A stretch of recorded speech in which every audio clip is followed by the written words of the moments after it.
আসসালামু আলাইকুম, সবাইকে স্বাগতম জানাচ্ছি এবিসি জব কেয়ারের পক্ষ থেকে। আশা করি সবাই ভালো আছেন। আপনার চাকরির প্রস্তুতিকে আরো এক ধাপ এগিয়ে নিতে আমরা আজকে নিয়ে এসেছি পিজিসিবি অর্থাৎ পাওয়ার গ্রিড কোম্পানি অফ বাংলাদেশের 2021 সালে অনুষ্ঠিত হয়ে যাওয়া সাব অ্যাসিস্ট্যান্ট ইঞ্জিনিয়ার ইলেকট্রনিক্স নিয়োগ পরীক্ষার প্রশ্নপত্র এবং সাথে আমরা আজকে দিতেছি মানবন্টন, যে মানবন্টনে আসলে কি কি কোয়ালিটির কোশ্চেন ছিল, কত মার্কের কোশ্চেন ছিল এই সম্পর্কে জানতে পারবেন। আর আমরা আজকে ডিপার্টমেন্ট অংশের অর্থাৎ বিষয়ভিত্তিক যে অংশের 40 মার্কের কোশ্চেন ছিল তার ফুল কোশ্চেন গুলো সমাধান দেখবো। নেক্সটে আমরা হয়তোবা নন ডিপার্টমেন্ট অংশের সমাধানগুলো আপনাদের সামনে নিয়ে আসবো। তাহলে চলুন এই ডিপার্টমেন্ট অংশের পুরো সবগুলো প্রশ্নেরই সহজ সমাধান আমরা পর্যায়ক্রমে দেখে নিই।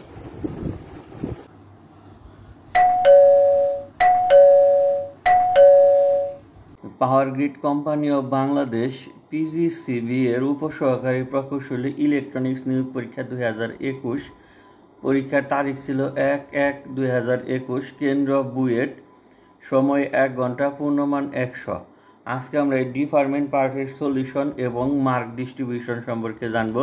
তাহলে প্রথমে আমরা মানবন্টন সম্পর্কে একটু জেনে নেই।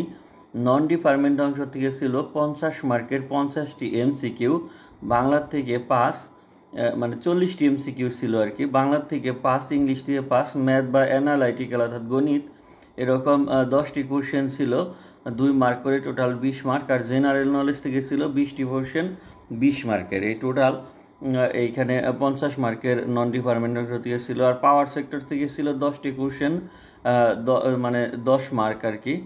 এখানে 1 মার্ক করে 10 মার্ক, 10টি কোশ্চেন 10 মার্ক। আর ডিপার্টমেন্ট অংশ থেকে ছিল 40 মার্ক, টোটাল 8টি কোশ্চেন ছিল 5 মার্ক করে, এইখানে 40 মার্কের। তো আমরা তাহলে চলুন এখন সলিউশনগুলো দেখি। তো প্রথম প্রশ্নটি ছিল একটি ফুল ওয়েভ ব্রিজ রেকটিফায়ার সার্কিটের সার্কিট অঙ্কন করুন। এটি একটি ফুল ওয়েভ ব্রিজ রেকটিফায়ার। আমরা জানি যে রেকটিফায়ার সবসময় এসি অর্থাৎ অল্টারনেটিং কারেন্টকে ডিসি কারেন্টে রূপান্তর করে, পরিবর্তনশীল বিদ্যুৎ প্রবাহকে একমুখী বিদ্যুৎ প্রবাহে রূপান্তর করে। তো একটি ফুল ওয়েভ ব্রিজ রেকটিফায়ারের 4টি ডায়োড নিয়ে গঠন করা একটি ট্রান্সফরমার আছে। এই ট্রান্সফরমারটি প্রথমে ভোল্টেজকে স্টেপ ডাউন করে। সাপোজ ধরেন যে লাইনে 230 ভোল্ট বা ফেজ ভোল্ট 230 ভোল্ট আছে, আর এটিকে ট্রান্সফরমার কমিয়ে 12 ভোল্ট করে নিয়ে এসে তারপরে ডায়োডের মধ্যে কার্যক্রম পরিচালনা করে। এখন আমরা একটু কাজ সম্পর্কে জানি যাতে পরবর্তীতে আপনারা খুব সহজে এর চিত্রটি এঁকে নিতে পারেন।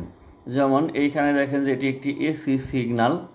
এখন আমরা যখন এই পজিটিভ হাফ সাইকেল দেব বা হাফ সাইকেল যখন এই কাজ করবে আর কি, এই ট্রান্সফরমার হয়ে যখন এই পজিটিভ হাফ সাইকেল অর্থাৎ পজিটিভ 12 ভোল্ট, কারণ আমরা জানি যে এসি কারেন্টের কিন্তু পজিটিভ এবং নেগেটিভ দুইটা সাইড থাকে, যখন দিক পরিবর্তন করে একবার পজিটিভ ম্যাক্সিমাম একবার নেগেটিভ ম্যাক্সিমাম হয়। এখন যখন আমরা ফরওয়ার্ড বা অর্থাৎ এই পজিটিভ 12 ভোল্ট দেওয়া হচ্ছে, তখন আমরা জানি যে ফরওয়ার্ড বায়াসে সবসময় কারেন্ট ফ্লো হয়, রিভার্স বায়াসে কিন্তু কারেন্ট ফ্লো হয় না, কারণ ওই পথটি ওপেন হয়ে যায়। তো এখন দেখেন যে এই ডায়োডটি তখন কি করবে, এই সার্কিট কমপ্লিটের জন্য এই পজিটিভ যে 12 ভোল্ট বা ম্যাক্সিমাম ভ্যালু সেটি এই D2 ডায়োডের মধ্য দিয়ে আসবে। এসে সে এই যে এই লোডে চলে এসে লোড কমপ্লিট করে তারপরে কি করবে, এই দিক দিয়ে এসে আমরা একটু বোঝানোর জন্য এইভাবে চিত্রটি এঁকে নিয়েছি। দেখেন এই দিক দিয়ে এসে তারপরে এই তখন কিন্তু এই D1 দিয়ে যাবে না, সরাসরি কি হবে, এই যে কারণ কারেন্ট তার ব্যাক পথে যাচ্ছে না, তখন এই কারেন্ট তার এই D3-র মাঝখান দিয়ে এসে এই দিক দিয়ে এসে তার সার্কিটটি কমপ্লিট করবে।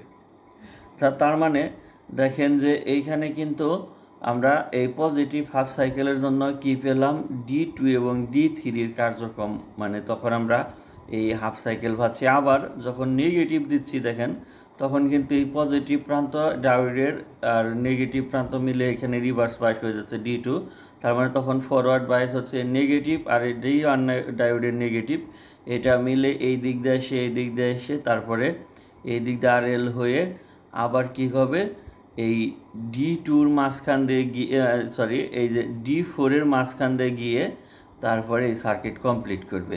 তো তার মানে দেখেন যে তখন আমরা নেগেটিভ হাফ সাইকেলের জন্য পাচ্ছি D1 এবং D4 ডায়োডের জন্য নেগেটিভ হাফ সাইকেলে একমুখী বিদ্যুৎ প্রবাহ পাচ্ছি, অর্থাৎ ডিসি কারেন্ট পাচ্ছি।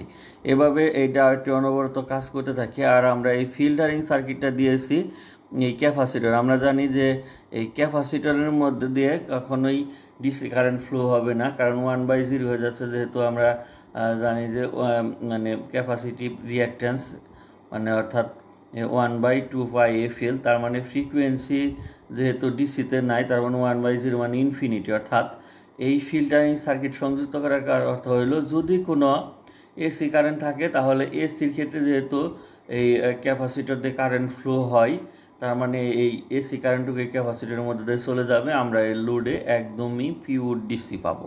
এটা ফিল্টারিং সার্কিট। তো এইভাবে আপনারা এই সার্কিটটি ড্রয়িং করে নিতে পারেন। তারপরে 2 নাম্বার প্রশ্ন, এটি একটি দেখেন যে একটি ডায়োডের অঙ্ক। এখানে 2টি ডায়োড কানেক্টেড আছে, একটি D1-এ আছে, ডায়োডগুলো আইডিয়াল অর্থাৎ এদের ভোল্টেজ 0। D1-এ আছে 1 ভোল্ট এবং D2-তে আছে 2 ভোল্ট। এই আউটপুট ভোল্টেজ বের করতে হবে। এখানে আছে 1K মানে 1 কিলো ওহমের একটি এই রেজিস্টরের মান। আচ্ছা, দেখেন যে ভোল্ট বেশি আগে অ্যাক্টিভ হবে, বেশি ভোল্ট আগে অ্যাক্টিভ হবে, অর্থাৎ আমার 2 ভোল্ট যখন দিচ্ছি এই 2 ভোল্টের প্রেশার অবশ্যই বেশি হবে এবং এই 2 ভোল্ট অবশ্যই আগে অ্যাক্টিভ হবে 1 ভোল্টের চেয়ে, কারণ এর জোর বেশি, চাপ বেশি। তো অর্থাৎ আমরা তাহলে দেখেন যে আউটপুট দুইভাবে আমরা নির্ণয় করতে পারি। এই 2 ভোল্ট এটা মাইনাসের 0, তার মানে আমরা এখানে আউটপুটে 2 ভোল্টই পাবো। আবার যদি আমরা এটিকে KVL থিওরামে ফেলাই বিকল্প পদ্ধতি, দেখেন 2 ভোল্ট মাইনাসের, এটা কিন্তু এই যে নেগেটিভ প্রান্ত, এই দিক দিয়ে আপনি সার্কিটটি কমপ্লিট করে নিতে পারবেন। এই ডায়োডের কিন্তু এটা পজিটিভ প্রান্ত আর নেগেটিভ প্রান্তটি যে নিচে, অর্থাৎ এই যে প্লাসের 2 ভোল্ট মাইনাসের 0 আর মাইনাসের হবে I × 1K, অর্থাৎ আমরা I এর ভ্যালু পাচ্ছি 2 মিলি অ্যাম্পিয়ার। তার মানে আউটপুট বলতে অর্থাৎ এইখানকার এই যে 1 কিলো ওহমের যে ভোল্টেজ এটা যদি আমরা পাই তাহলে কিন্তু অর্থাৎ এই VR যদি আমরা পাই তাহলে কিন্তু আমরা V0 পেয়ে যাচ্ছি, অর্থাৎ VR = V0 এখানে হবে, অর্থাৎ এই রেজিস্টরের ভোল্টেজ। তো এই রেজিস্টরের আড়াআড়িতে ভোল্টেজ ড্রপ হচ্ছে কতটুকু, 2 মিলি অ্যাম্পিয়ার কারেন্ট ইন্টু এই যে 1 কিলো ওহম, তার মানে এটা গুণ করলে আমরা আউটপুটে পাচ্ছি 2 ভোল্ট। তো এবার এটা খুবই কমন টাইপের ম্যাথ, আপনারা এটি দেখে নিতে পারেন। তারপরের প্রশ্নটি হলো নিচের সার্কিটের V1 এবং V2 বের করুন। অর্থাৎ এই সার্কিটের যে V1 আছে এবং V2 অর্থাৎ আউটপুট বের করতে হবে। এটা মাল্টি স্টেজ টাইপের একটি অপ অ্যাম্পলিফায়ার আমরা বলতে পারি, অপারেশনাল অ্যাম্পলিফায়ার। তো দেখেন যে এই ক্ষেত্রে আমরা V1 যখন বের করব আমরা জানি যে ইনপুট ভোল্টেজ ইনটু হবে মাইনাসের রেফারেন্স, মানে এখানে RF বাই হলো R1, অর্থাৎ এটা হলো 10 RF আর এটা হলো R1। এত সময় কম দেখে বিস্তৃত আলোচনা করতে পারতেছি না। তো তার মানে আমরা এই V1 পেয়ে যাচ্ছি, দেখেন এই ভ্যালু যদি বসাই তার মাইনাসের 6 ভোল্ট, এটি আমাদের V1 অ্যান্সার।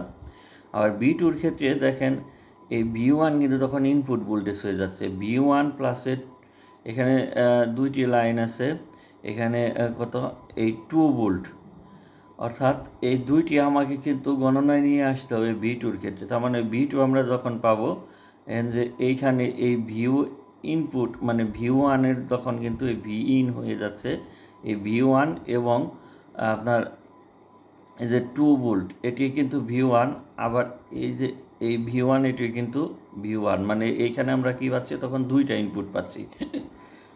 তার মানে 2টা সূত্র মানে হয়ে যোগ হবে আর কি, তো মানে বিয়োগ হবে এখান থেকে। এটা যদি আমরা বিয়োগ করি তাহলে কিন্তু টোটাল আমরা V2টা পাবো। তার মানে দেখেন যে এই পূর্বের নাই যদি ফর্মুলায় আমরা ফর্মুলায় ফেলে এই ক্ষেত্রে আমরা 2টা বসিয়েছি মাইনাসের 10/10 × 2 এই 2 ভোল্ট। আবার এই ক্ষেত্রে আমরা তার সাথে বিয়োগ করে দিয়েছি যে 10/10 ইন্টু মাইনাসের 6 ভোল্ট এই যে V1 এই ইনপুটের জন্য, এটা আমরা ক্যালকুলেশন যদি করি তার মানে আমরা পাচ্ছি প্লাসের 4 ভোল্ট। এটি হলো V2 এর অ্যান্সার। আচ্ছা, তারপরের প্রশ্ন, নিচের সার্কিট হতে ইকুইভ্যালেন্ট রেজিস্ট্যান্স বের করুন REQ। এটি একটি ডিসি মিশ্র সার্কিট। দেখে অনেক জটিল মনে হলেও অতটা মানে এখানে আসলে চিন্তা ভাবনার কিছু নেই। আমরা জানি যে কারেন্ট সবসময় মানে কারেন্ট বলতে পৃথিবীর সব কিছু অ্যাকচুয়ালি সহজ মানে রাস্তা খুঁজে। তো এটা আপনার যখন এই কারেন্ট সবসময় শর্ট পথ দিয়ে ফ্লো হবে এটা আমরা জানি। দেখেন এখানে যখন আমরা কারেন্ট দিতেছি তখন এই কারেন্টের এই দিক দিয়ে এসে এখানে যত বাধা আছে এগুলোর প্রতি কারেন্টের কোনো মনোযোগ থাকবে না। তখন কারেন্টটি জাস্ট তার শর্ট পথ দিয়ে এই দিক দিয়ে এসে এই দিক দিয়ে এসে এই দিক দিয়ে এসে এইখানে এসে আবার তার মানে সার্কিটটি কমপ্লিট করার জন্য পূর্বের অবস্থায় ফিরে যাওয়ার চেষ্টা করবে। তার মানে এই যে ভিতরে যতগুলো রেজিস্টার আছে এগুলো কিন্তু কোনোটাই কাজ করবে না, অর্থাৎ আমরা সার্কিটটা তখন পাচ্ছি এই একটি সিরিজ সার্কিট 3 ওহম এবং 3 ওহমের, অর্থাৎ আয়ের ইকুইভ্যালেন্ট যে রেজিস্ট্যান্স 3 প্লাসের 3 অর্থাৎ 6 ওহম, এটি অ্যান্সার। তো কোশ্চেন অত বড় থাকে না কিন্তু একটু জটিল কোয়ালিটির থাকে, যেহেতু সময় কম থাকে। জাস্ট চর্চার মাধ্যমে এগুলো আপনারা কিন্তু নিজেকে প্রিপেয়ার করে নিতে পারেন। তারপরে আছে 10 কিলোমিটার অপটিক্যাল ফাইবারের characteristic loss 2.5 decibel per kilometre. Input power যদি 400 মিলিওয়াট হয় তবে আউটপুট পাওয়ার বের করুন। এখন এটা হলো 10 কিলোমিটার, অর্থাৎ 10 কিলোমিটার এর জন্য লস হবে 2. যেহেতু লস এই জন্য সবসময় নেগেটিভ চিহ্ন বসে, এটা একটু খেয়াল রাখেন। এই অপটিক্যাল ফাইবারের ম্যাথগুলোর ক্ষেত্রে বিশেষ করে লসের ক্ষেত্রে নেগেটিভ চিহ্ন বসে, অর্থাৎ 10 কিলোমিটারের জন্য হবে 2.5। যেহেতু 1 কিলোমিটার মানে পার কিলোমিটারের জন্য 2.5 ডিসিবেল, লস দেখে নেগেটিভ, আর 2.5 ইন্টু 10 তার মানে নেগেটিভ মাইনাসের 25 ডিসিবেল। আচ্ছা, এটা হলো টোটাল লস আমরা পেলাম। এখন আমরা জানি এই লস ডিসিবেল ইকুয়াল টু 10 কিলোমিটারের জন্য লগ বেস 10 আউটপুট বা ইনপুট। আমরা এই 10 দ্বারা এইদিকে ভাগ করে দিলাম। এখন লগ আউটপুট বা ইনপুট,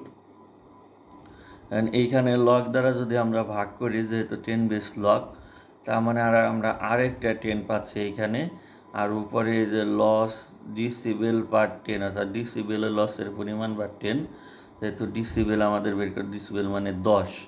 এখন আমরা এই 10-এর যে power loss decibel by 10 output বা ইনপুট, এইখানে আউটপুটটা আমরা এদিকে নিয়ে আসলাম, ইনপুট দ্বারা এগুলোকে গুণ করে যদি করি, তার মানে এখানে আমরা যদি ভ্যালুগুলো বসাই তাহলে আমরা খুব সহজেই, এখানে আপনারা একটু ক্যালকুলেশনটা খেয়াল করে নেন। তো এইখানে আমরা সহজেই পি আউটপুটের ভ্যালু পাচ্ছি কত, 1.265 ইন্টু 10 ইনভার্স 3 ওয়াট অথবা 1.265 মিলিওয়াট, এটি অ্যান্সার।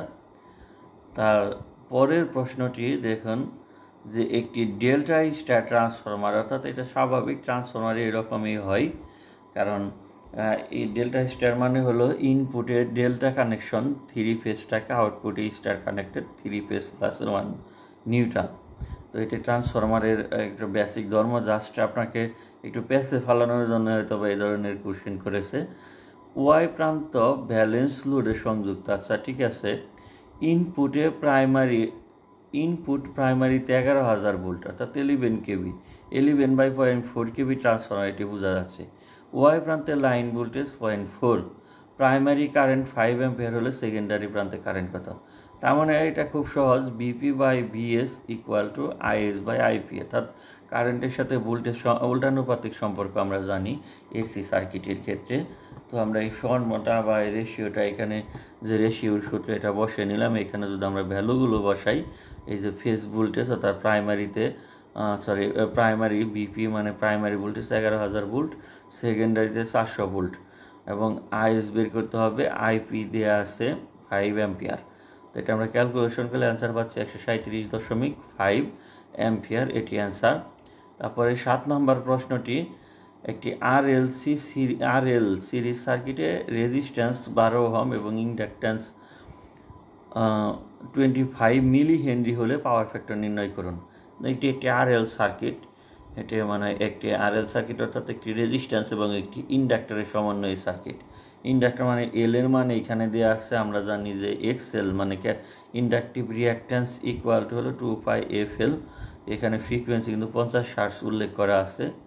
তো যদি দেওয়া না থাকে সেই ক্ষেত্রে আপনারা 50 হার্টজ ধরে নেবেন, কারণ বাংলাদেশে আমরা জানি যে 50 হার্টজের ফ্রিকোয়েন্সি বেসিক্যালি ব্যবহার করা হয়। তো 2π ফ্রিকোয়েন্সি 50 ইন্টু 20 মিলি হেনরি, যেহেতু 25 ইন্টু 10⁻³ তো এটাকে আমরা তাহলে এক্সএল এর মান আমরা পাচ্ছি 7.85 ওহম। আমরা জানি জেড এর ক্ষেত্রে মানে এই আরএল সার্কিটের ক্ষেত্রে জেড ইকুয়াল টু আর প্লাসের যে এক্সএল, এখানে আমরা এই ভ্যালু বসিয়ে যদি এই রেক্টেঙ্গুলার ফর্মকে পোলার ফর্মে নেই, তারপরে আমরা পাচ্ছি 14.34 আর কোণের পরিমাণ পাচ্ছি 33.2 ডিগ্রি। অর্থাৎ এই কোণটি আমরা জানি যে জেটের অ্যাঙ্গেল যেটি থাকে সেই থিটা দ্বারা আমরা পাওয়ার ফ্যাক্টর পাই। পাওয়ার ফ্যাক্টর সমান কস থিটা, তার মানে থিটার ভ্যালু যদি আমরা এখানে বসাই তাহলে আমরা পাওয়ার ফ্যাক্টর পাচ্ছি 0.84 ল্যাগিং পাওয়ার ফ্যাক্টর। যেহেতু ইন্ডাকটিভ লোড অর্থাৎ কয়েল সংযুক্ত আছে এবং জেটের ভ্যালু যেহেতু এখানে পজিটিভ, তার মানে এটি ল্যাগিং পাওয়ার ফ্যাক্টর। যদি নেগেটিভ থাকতো তাহলে আমরা বুঝতাম লিডিং পাওয়ার ফ্যাক্টর। আর ইন্ডাকটিভ লোডে সাধারণত ল্যাগিং পাওয়ার ফ্যাক্টরই হয়। তারপরে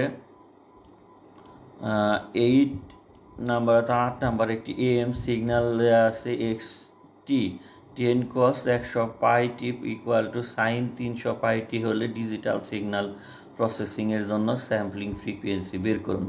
সিগন্যালটা এখানে দেওয়া আছে। স্যাম্পলিং ফ্রিকোয়েন্সি বের করার ক্ষেত্রে বড় ফ্রিকোয়েন্সি বা ওমেগা এর বড় মান নিতে হবে।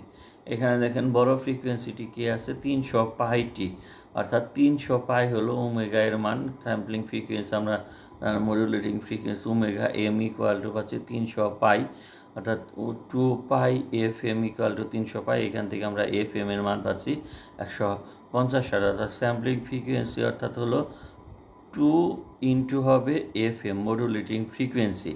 তার মানে আমরা এখানে যদি এফএম এর ভ্যালু বসাই তার মানে 300 হার্টজ পাচ্ছি স্যাম্পলিং ফ্রিকোয়েন্সি।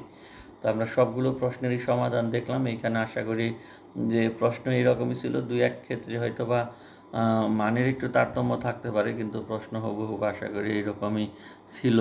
তো এর মধ্যে পরে যদি কারো কিছু জানার থাকে তাহলে অবশ্যই কমেন্টসে জানাবেন, ভুল হলেও জানাবেন, কারণ মানুষ ভুলের ঊর্ধ্বে নয়। এবিসি জব কেয়ারের সঙ্গেই থাকুন, সবাই ভালো থাকুন, আল্লাহ হাফেজ।